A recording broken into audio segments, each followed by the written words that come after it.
Hello viewers, today I'm going to teach you about how to set measurements in our word processor.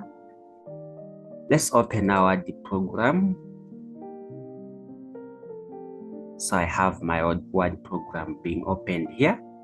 So what you do, you go to File. After going to File, you go to Option. After going to Option, we shall go to Advanced. After Advanced, we shall scroll down,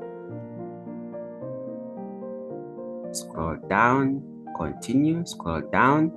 Then you get what? Under Display, we have Show Measurements in Units of. So we check, we click, then we select the units we want for our document. We will either want our measurements to be in inches, centimeters, millimeters, points, or picas. So we can set the measurements from here. So I'll select centimeters and I click OK. So I've set my units measurements in centimeters.